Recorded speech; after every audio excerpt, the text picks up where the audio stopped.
Hello, ഞങ്ങളിന്ന് കിച്ചുവിൻ്റെ മുടി വെട്ടാൻ പോയതാണ് കേട്ടോ. അപ്പോൾ നാട്ടിൽ നിന്നൊക്കെ ഭയങ്കര കരച്ചിലാണ് മുടി വെട്ടുമ്പോൾ. പക്ഷേ ഇപ്രാവശ്യം നല്ല കുട്ടിയായിട്ട് അടങ്ങിയിരുന്നിട്ട് ഇങ്ങനെ ഇരുന്ന് കൊടുക്കുന്നുണ്ട്.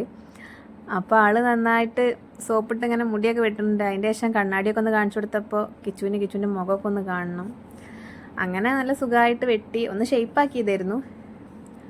അങ്ങനെ ഞങ്ങൾ നടന്നിട്ടാണ് പോയിട്ടുണ്ടായിരുന്നു. ഇവിടെ അടുത്ത് തന്നെയായിരുന്നു. അപ്പോൾ വൈകുന്നേരം കുറച്ച് നേരം നടക്കാമല്ലോ വിചാരിച്ചിട്ട് ഞങ്ങളിങ്ങനെ നടന്നു വരുമായിരുന്നു. അപ്പോൾ അതിൻ്റെ അടുത്ത് തന്നെ ഉണ്ട് ഈത്തപ്പഴം, കാരയ്ക്ക് അങ്ങനെ നിൽക്കുന്നുണ്ട് കേട്ടോ. ഈത്തപ്പഴം ആയിട്ടില്ല. അപ്പോൾ ഞങ്ങൾ അതിൻ്റെ അടുത്ത് കുറച്ച് ഫോട്ടോസൊക്കെ എടുത്തു. അപ്പോൾ അതിൻ്റെ തൊട്ടടുത്ത് തന്നെ ഈത്തപ്പഴം ഇങ്ങനെ കവറിൽ കെട്ടിയിട്ടിട്ടുണ്ട് കേട്ടോ. ഈത്തപ്പഴം ആയിട്ടുള്ളത് ആ കവറിലേക്ക് വന്ന് വീഴും. കുറച്ചൊക്കെ ഒരു ബ്രൗൺ കളറായിട്ട് ഇങ്ങനെ നിൽക്കുന്നുണ്ട്.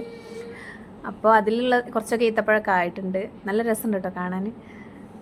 പിന്നെ വേറെ അതിന് തൊട്ടടുത്ത് തന്നെ ഒരു വലിയ മരം ഉണ്ട്. അതിൻ്റെ അടുത്തും ഇങ്ങനെ കവറിൽ അവരിങ്ങനെ കെട്ടിയിട്ടുണ്ട്. അപ്പോൾ കുറച്ച് ഫോട്ടോസും ഒക്കെ എടുത്തു ഞങ്ങൾ അവിടെ നിന്ന്. എവിടെ പോയാലും ഫോട്ടോ എടുക്കൽ നിർബന്ധമാണ് കേട്ടോ. കാരണം ഈ ഫോട്ടോസൊക്കെ നമ്മൾ കുറേ കാലം കഴിഞ്ഞ് കാണുമ്പോഴും ഒക്കെ ഭയങ്കര രസമല്ലേ.